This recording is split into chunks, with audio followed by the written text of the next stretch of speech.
Everybody, welcome back to Word Balloon. If you enjoy the videos here, please consider liking the video, subscribing to the Word Balloon YouTube channel, and of course, if you enjoy the audios and the videos, you can subscribe to my Patreon page, patreon.com/wordballoon.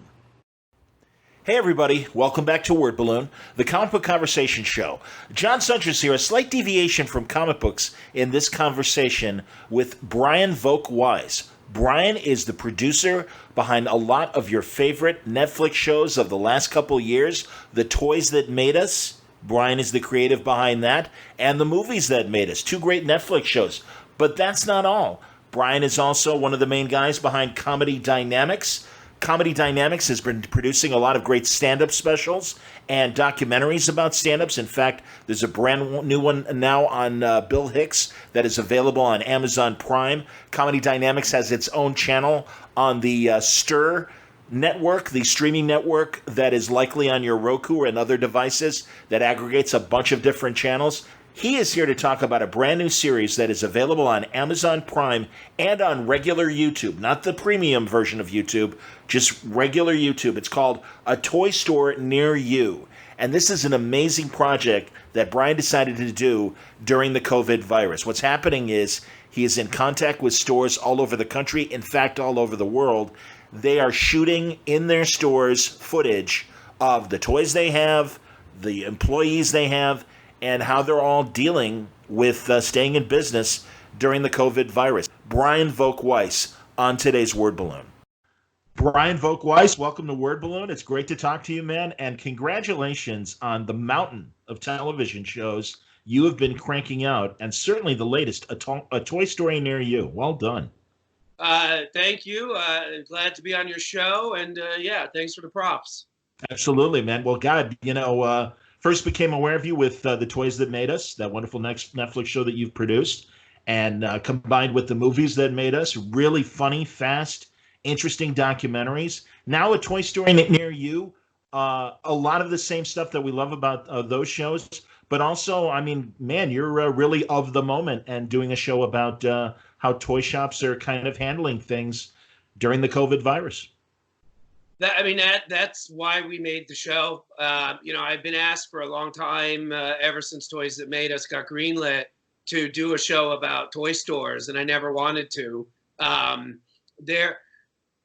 This is my opinion as a human being and a producer, so anybody could disagree with it, but there are things in life that are very interesting in real life that are really boring to me on a TV screen. A great example of that is magic. I think magic is amazing in a theater live.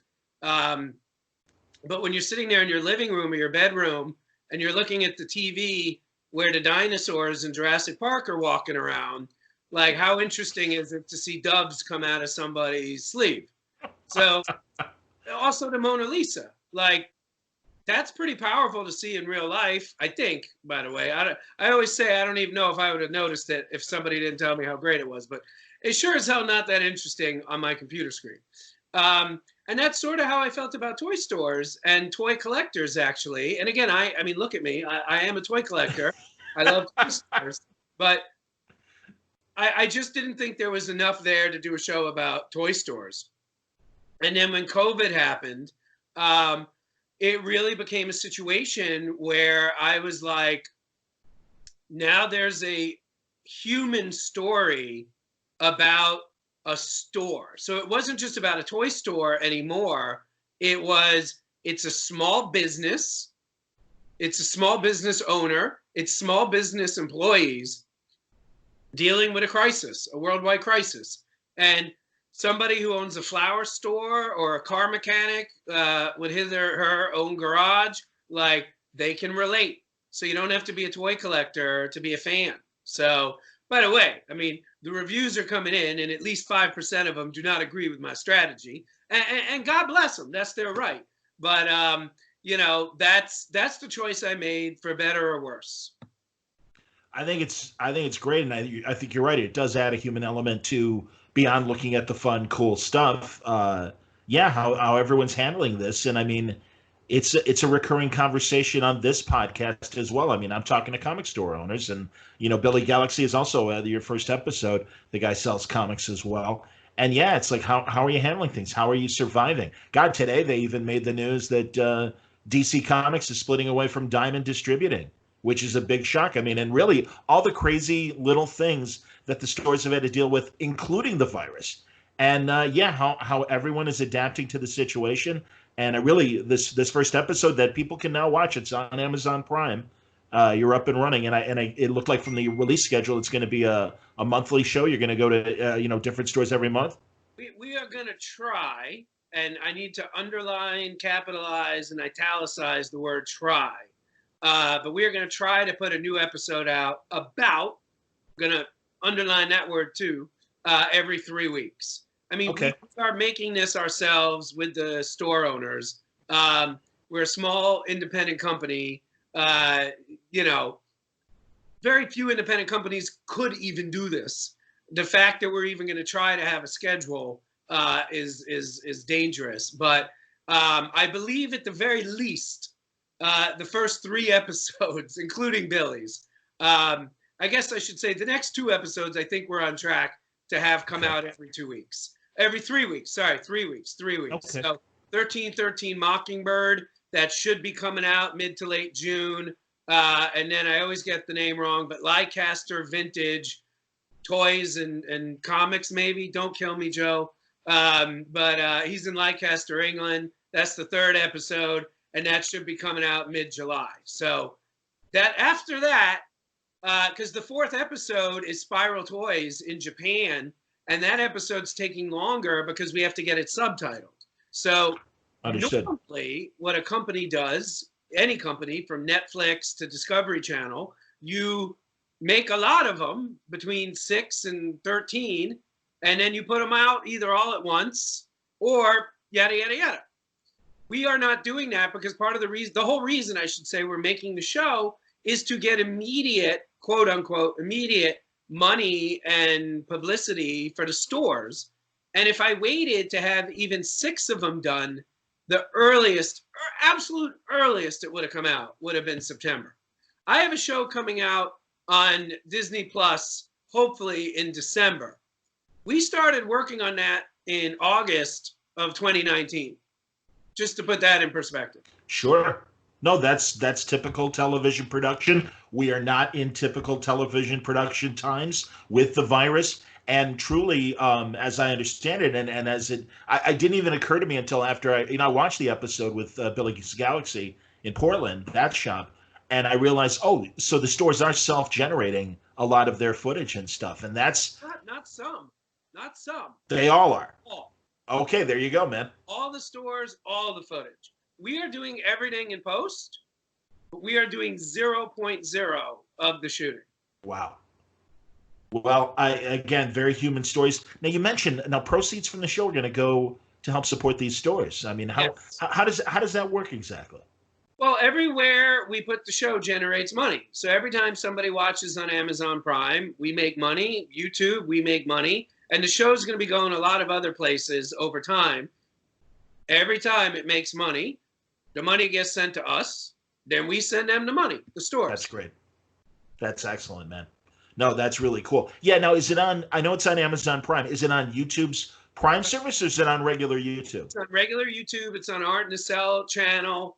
It's also on a couple other places too, but it's going to be everywhere. But everywhere, I mean, does not include Netflix or Hulu or whatever, but it's going to be on Tubi. It's going to be on Roku. It's going to be on Pluto. So wow. It's going to be on a lot of places. And then hopefully, once we have at least 6 episodes done, we'll be able to do some license deals where we could sell, 6 episodes to like the BBC or 6 episodes to, Discovery Channel Science in whatever, Argentina or something. I don't know. I'm with you. No, I'm with you. That's fantastic. Yeah, given your other companies like Comedy Dynamics and stuff, and it doesn't surprise me. I mean, you've got these great relationships. Am I right? Isn't Comedy Dynamics, doesn't it have its own Pluto channel, for example?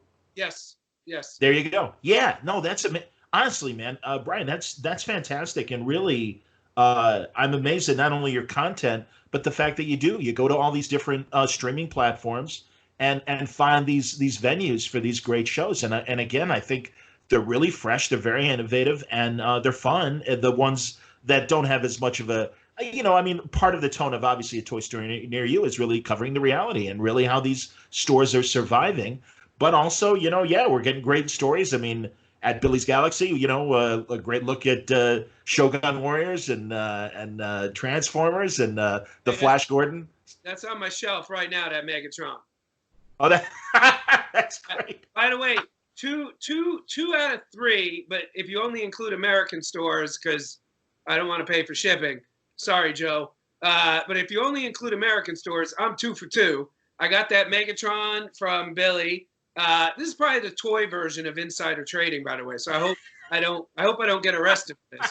But yeah, so I got that Megatron, and then 1313 did this great thing about this bat that is full of fake blood, and then mentioned that one of the He-Man figures, Mosquitor, I hope I'm saying that right, had the same technology in his chest. So I got the Megatron or who would become Megatron, Takara version from Billy, and then I got Mosquitor from 1313. That's fantastic, man. Yeah, and of course, if people don't know the inside joke of the name of the story in Lawrence, Kansas, 1313 Mockingbird Lane, of course, that's where the Munsters live. So that's fantastic that they named this. That's the other great thing, man. Is honestly seeing the names of various stores. Eventually, you're coming to, I should say, Bric-a-Brac from Chicago is sending you video of their store, and I know that's on the schedule. Yeah. And as you say, Japan, New Jersey, Victoria, Columbia, BC, British Columbia, and everything in Canada, among the places that you're going to go. And I have 50 stores on the schedule. I know that's the ideal. That's great, man. And seriously, it's cool. It's cool seeing these stores. God, when the virus ends, here's hoping that these stores survive. Because isn't it a shame? I mean, you're bringing the stores to us. I mean, that's kind of the fun thing, is really finding out about these stores and taking a road trip and going to these places and stuff. And of course, right now, who knows when that's going to be normalized again? And you're kind of helping us out and making these stores, making us aware of the stores, and also making us aware of their mail order business, so we can shop at these places. I mean, that's our goal. My favorite thing I've heard. I was doing an interview a couple of weeks ago, and the reporter was like, I watched your first episode. It took me about 45 minutes to get through it, and I'm like, dude, if you didn't like it, that's cool, but I mean, you don't got to punch me in the stomach like that. That was my thought. I didn't say that. And I'm glad I didn't say it, because then he was like, yeah, I kept hitting pause and looking at his shelves and then going to eBay and buying things. And I'm like, oh, that's actually a compliment. I like that. Thank you. I'll take that. That's encouraged. Are there a couple toys that are still on your wish list that you are searching for, yes, that you've yet to find and everything, and are kind of in the back of your mind when you approach these stores? Yeah, I'm kind of weird about stuff like this, because obviously I could probably send one email and the thing I'm looking for, I could get it within 2 weeks, but I don't do anything like that. I don't even search on eBay, and I'm not sure why. Maybe if I was retired, I would. I don't know. But there's a very specific, incredibly, bafflingly bizarre Constitution class refit Enterprise that came out around when the motion picture came out, that it has all of these holes on the saucer section and the secondary hull where you can literally plug the nacelles anywhere. So you literally could plug the nacelles into the saucer section, or you could have 4 nacelles coming out of the secondary hull. Okay. Bonkers. And that's very, very high on my list. I also want, towards the end of Return of the Jedi, about 2 years after it came out, there was a lot of figures that Kenner couldn't sell. So they started teaming up with a lot of brands to, quote unquote, give away free figures. Interesting. And they would literally give the figures to the brands at cost. And the one that I'm dying to get is Colgate did a buy a toothbrush or a toothpaste, get a free Star Wars figure, and they had one with Bib Fortuna, who obviously I think was the worst teeth in the entire Star Wars universe, galaxy, I should say. So those are probably the two things I'm looking for. But there's a lot of stuff I want that like I just get I just yesterday got from a store in Cincinnati that I follow, Cobra Rattler. And I have always wanted a Cobra Rattler. I've never had one. And literally, it's from Mike's, I think, Vintage and Collectibles in Cincinnati. And again, Mike, I'm sorry if I got your name, if the store name wrong. There's a lot of vintage and toys in these titles. Sure. Around in different orders. But he just did a post, and he's like, hey, I'm reopening. And on the counter was the Rattler. And I'm like, I've always wanted one. I texted him. I go, hey, man, how much is that, man? And it was the perfect price because I don't care about the box. I don't care about mint. And, like, I care about all the bombs and missiles. So the price was perfect for what I needed. I'm not going to pay an extra $100 for a box that I'm just going to. Other collectors like the boxes. Sure, so, of course. So you got to find that Goldilocks zone. See, for me, it's Major Matt Mason stuff. I loved Major Matt Mason, man. Yeah. And I'll tell you, and I was the right age. And man, my parents were awesome. And I had the moon crawler and the space base and all that. Well, as a little kid. So yeah, I don't have the money to burn, but every now and then, I'll go when we were able to go to flea markets and stuff. I would keep my eye out for Major Matt Mason stuff. I haven't found any yet. I know they're out there. And isn't it interesting? You and I are of that generation where the pursuit was as fun as finally finding it. I mean, that's the great thing was, and then really the mystery of coming into these stores. And I love that eBay exists and Amazon and the way to buy these things are much easier. But it was kind of a special thing. I grew up in suburban Chicago, so going to the city and finding these stores, or even in the suburbs and stuff, and the discovery part of going into stores was really as exciting as finding that thing. I agree with you, but I don't know about you, but I still get it. I remember pre-COVID, being in one day, in like 1 hour, I was within 1 hour, I should say, I was in a Walmart and I found the Hot Wheels, what's the Mandalorian ship's name? Oh God, I don't know, but that's fantastic. Go on. Yeah, I can't believe I can't think of it. And I still had that joy I got as a kid. Then I went to one of the vintage stores near my office, and even though it's primarily vintage, they had the Hot Wheels, the main vehicle from Thundercats, and then that green He-Man vehicle with the orange thing in the front that spins, the Hot Wheels little version. And literally within an hour, sheer joy. So it's still out there, but you got to go look for it. Absolutely, man. That's hilarious. That's amazing. Now mentioning the Mandalorian, the show that you were referring to that you made for Disney Plus, is this that attraction look? Is that, talk about that for a second? That sounds like that's going to be a lot of fun. That's going to be an amazing show. Yeah, I mean it's so crazy, dude.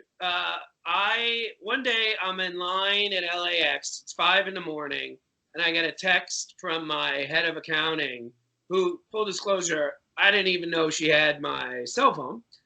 So that's how alarming it was that somebody in her position is texting me at 5 a.m.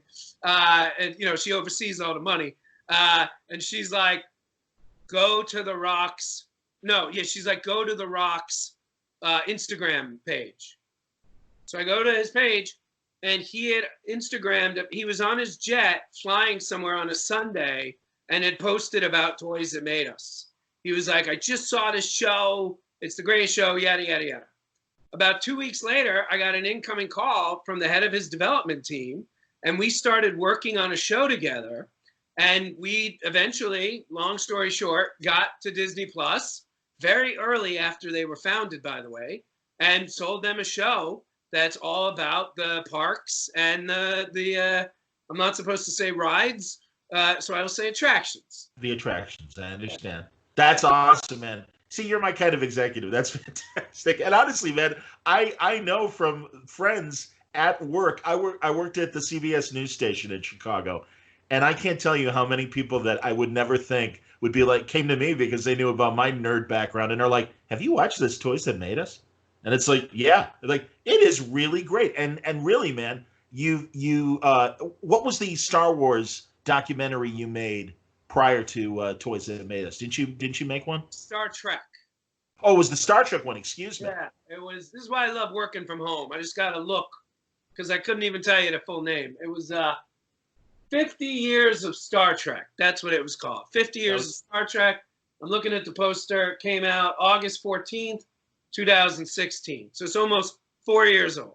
And I'll tell you, I'm a massive Star Trek fan, and that's why I was right there with you when you were talking about the Enterprise with the special hulls for different nacelles and stuff. I'm right there with you, so that's cool. Maybe it was one of your producers because we had a previous conversation, and you told me because like you really got a lot of other great people that are working on in your company now that independently maybe made other documentaries about toys or phenomenons. You're referring to Brian Stillman, I believe.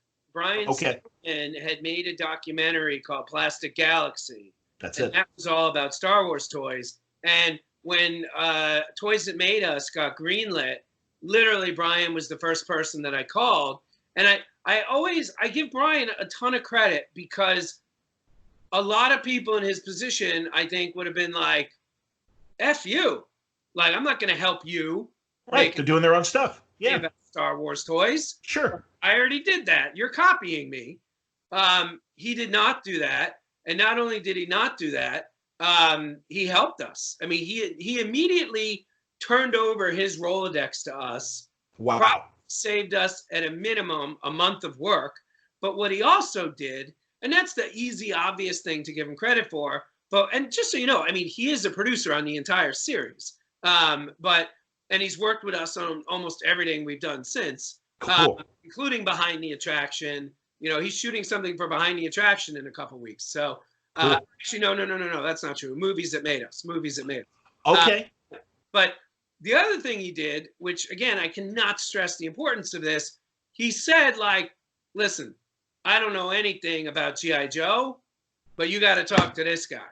I don't like he knew the Brian Stillman of other toy lines. I'm hip. Yeah. Just to those people. So very quickly, like we were able to put together the show. And also, again, what we talked about before was that the fact that these people not only brought you their Rolodex, but also you kind of learned from, okay, this part of the movie didn't work in one of the independent things. Let's not make that same mistake with our series. And then and again, these are my words, but essentially learning from the previous iterations to make something that is fresh, that pops, and isn't a regurgitation of these other movies that have been made in the past. And really, man, I mean, that's the thing. Movies that made us, toys that made us, now a toy store near you. And I look forward to Behind the Attraction. I mean, that's the thing. I really think you do a great job of presenting this stuff in an eye-catching way that isn't just, your classic documentary style. So I give you guys a lot of credit in terms of what you do to cut this stuff together as well. Well, first of all, thank you for saying that. You know, first of all, we try to use humor in a lot of documentaries. I mean, I cannot tell you how many documentaries I've seen about toys that treat it like the rise and fall of the Byzantine Empire. It was like, they're toys, guys. Like, yeah. Anyway, I'm going to get in a lot of trouble, I'm sure, for saying that. But anyway, but then the other thing, so we use humor, and my background's in humor. So that I just did what I did because that's what I had done my whole career before that. But the other thing is, I come up with rules that the show has to stick to. And, a lot. So like for Movies That Made Us, one of the rules is I didn't want people who had done 1,000 DVD extras. And that appeals to the talent. How many times have you seen Bruce Willis talk about walking on the fake glass? I mean, how many times? Sure. Never seen the wardrobe supervisor talking about the issues with the wardrobe. Like, so that's what we tried to do. And like I said, with Toys That Made Us, I made a rule very early on, no collectors, no collections.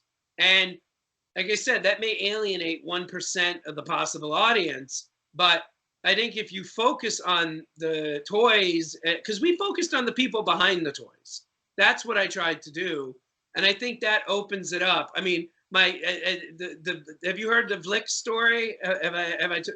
Should I tell my Vlick story? Please. Are you familiar with Vlicks? No, tell me. So when we turned in the first cut of Toys That Made Us, it was the Star Wars episode. It was 2 hours and 47 minutes long.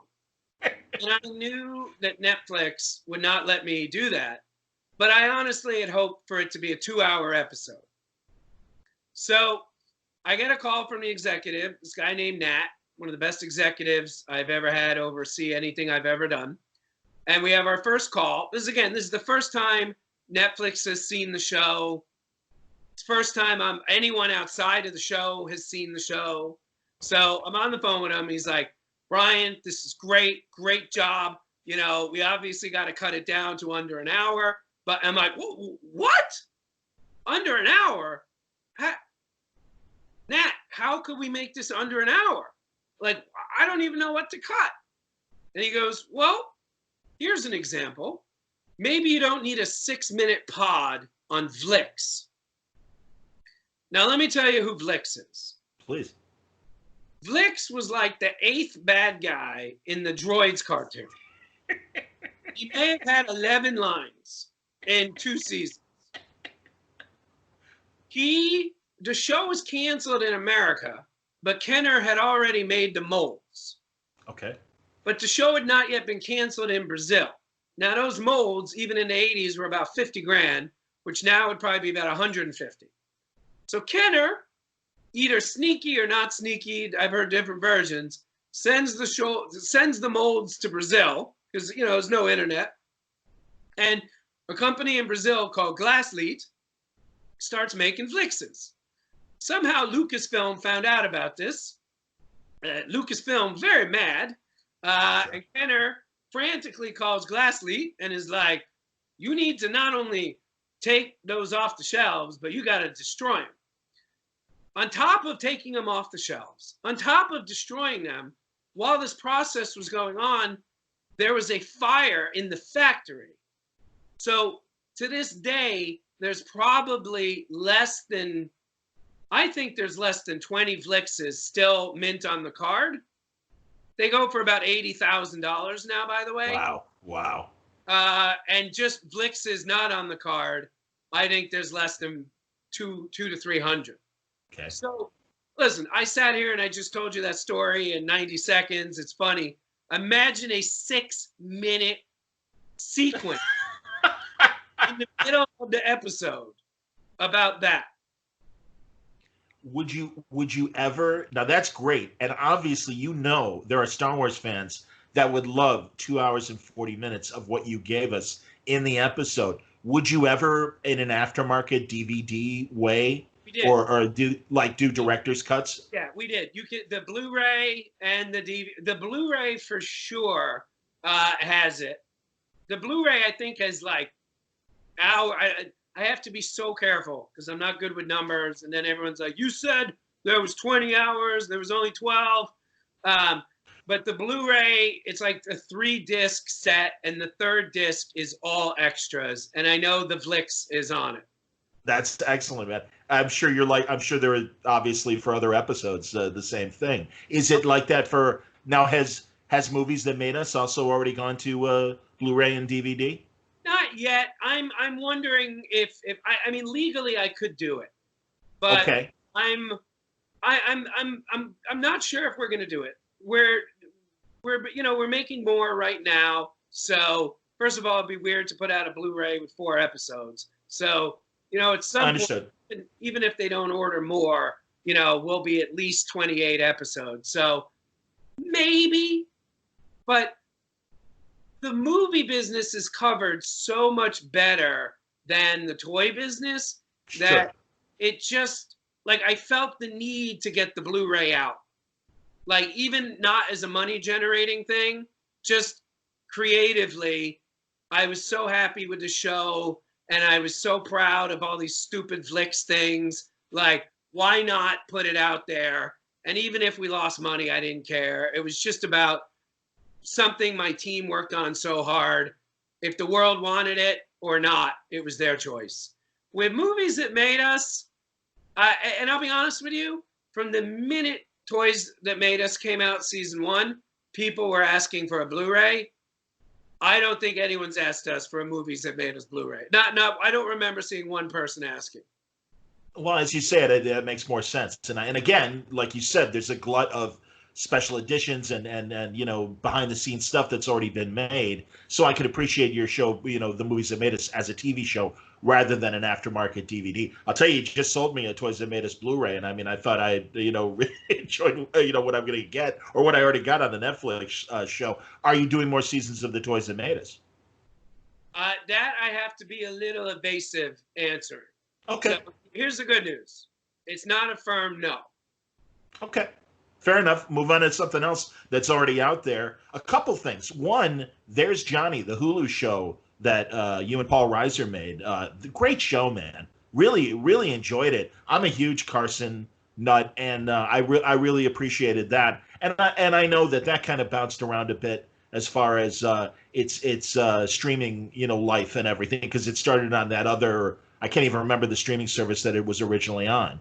CISO, of course, the comedy thing. There you go. Well, and I guess with Comedy Dynamics, I bet you had a lot of stuff over there. I'm pretty sure we were the biggest producer of content for CISO. Understood. No, I understand.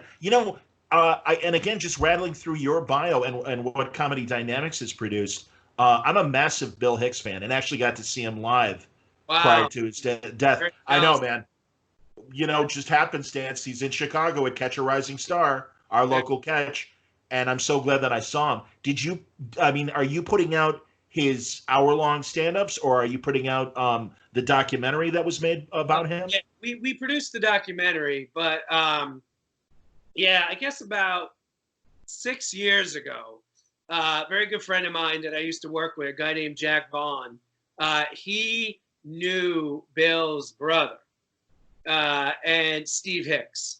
And he convinced Steve Hicks had a deal with another label, and that deal had expired. And Jack was able to convince Steve to go with us. And Jack, the whole collection was, I believe, and my God, if I'm wrong, I apologize, Steve and Bill, but I believe, if I remember the story correctly, Jack went to Bill's mother's house, and his basically entire library, everything, not just tapes, but pictures, like artwork design, rough sketches, diaries, notebooks, all of it was in his mother's garage. Wow. So Jack was able to get that put into a cargo container of some sorts, and that was shipped across the country to I believe that was in Texas, to Burbank, where my office is. And I mean, dude, we're like, in 2 months, we're putting out a new Bill Hicks album. And fantastic. This one's really new, because like we've put out new ones before that are like different recordings of other shows that had already been out. This one is brand new. No one has heard this before. So I think we just renewed our deal. So I think we're in like our 6th year of running the catalog for a guy, I believe, who passed away at least 25 years ago. Yeah. And we're able to put out new Bill Hicks. So to say that this is the honor of my entire comedy aspect of my career would be a tremendous understatement. Understood, man. I loved the documentary I saw on Amazon Prime. I don't have the title handy, but people can with that much information, I'm sure, find it. And he really is, for people who don't know, Bill Hicks is this generation's Lenny Bruce as far as today's comedians, and they all kind of look at him as the inspiration, And I would actually say he's this generation's Dave Chappelle. That's interesting as well. I can appreciate that. Well, and also, God, so many of his routines. Again, I know I followed him hard and was able to, like I said, see him live. And Go to Sleep, America. The government doesn't want you paying attention to what they're doing. still as valid today as it was 25 years ago. Thing that's so eerie about it is his last special, he's talking about the Gulf War. But if you didn't know that, you'd think he was talking about Iraq 2 weeks ago. Absolutely. I mean, it's bonkers. Agreed. And honestly, that's amazing. And truly, that's awesome that you're making a comedy album. And congratulations on your Grammy success with the other albums that Comedy Dynamics has made with various comedians. And that's another question. Much like, small businesses and stuff, live entertainment, God only knows where that's going, even after, until we really get a vaccine. And are you working with any stand-ups to kind of figure out a way of generating new material during this crazy time? Well, two answers. The first answer is I am 99% sure we will be shooting around July 9th. It will be a very unusual, I think, exciting way to do it. To the best of my knowledge, it hasn't been done before. But we should be shooting new content on the 9th of July. But we have been, a lot of comedians over the last couple of years have been shooting their own stuff, and for a variety of reasons, didn't do anything with it or couldn't do anything with it. So just in the almost 90 days of working from home, we've acquired, I think, 16 new specials that have never seen the light of day. So, we're, and not to mention our own backlog. We have a new Gina Brilliant we're putting out today on Amazon Prime. Last Friday, we put out Jesus Trejo on Showtime. So, we have enough, we have a Jay Moore, Maz Jobrani, Celeste Bar, we have all these specials coming out. So, so things have not ground to a halt. That's excellent, man. And I'm really glad that you mentioned those comedians. And again, also, you've worked with Kevin Hart and his guide to Black History in the past. And I'm really amazed at the depth, because again, man, I just knew you from the toys that made us and the movies that made us, and it's like, wait a minute, there's a hell of a lot more to talk about, man. That's why I appreciate this time to be able to talk about some of these things. Honestly, man, I really am in awe of what you've been able to accomplish in the entertainment world. I think really fresh ideas, and again, also you've made movies as well. You've made scripted movies, correct? Yes, I've made the greatest horror film in the history of our civilization, 89 Redstone. So if you're in the mood for a terrible horror film that I will never stop promoting, because it's the only thing I've ever produced that's still in the red, and I need everybody to get me in the black. I need to die with everything being profitable. 89 Redstone. In 2013, I took my entire company offline of making stand-up specials, and for 8 days, we made the worst horror movie ever made. So you should watch it. You could just hit play and then go make dinner or something. I don't need you to actually watch it. Everybody who hears this, please get 89 profitable. In the black. All right, we'll do what we can with that. That's fantastic. Dude, I'm glad your stuff is on platforms like Pluto and Tubi and stuff like that. Those are really kind of the hidden gems of streaming, and not just comedy and the TNA movies that we grew up with that were on Cinemax and Showtime back in the day, but really interesting international stuff and great documentaries. And really, I love these platforms. So I'm glad your stuff is there as well. And I think, again, I applaud you for seeing that. It's like, hey, let's get these things on as many platforms as we can and get as many eyeballs as we can on that stuff. I think that's great. That's our job. There you go, man. Hey, again, A Toy Story Near You, the first episode is up. It's at Amazon Prime, and it's on YouTube right now as well. And Billy Galaxy in Portland.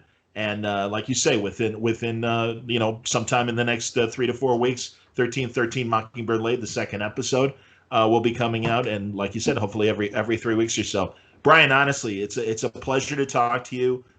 Please come back anytime you've got something new. You got a platform here to talk about it. And I really admire your innovations and the staff that you have working with you. You're making some really, really interesting stuff. Maybe when that Disney Plus show is ready to go, we can have another conversation. But it would be there's a million things to talk about, including Star Trek, our mutual love of Star Trek. So it'd be great to have you back. But I thank you very much for this time today. I don't take it for granted.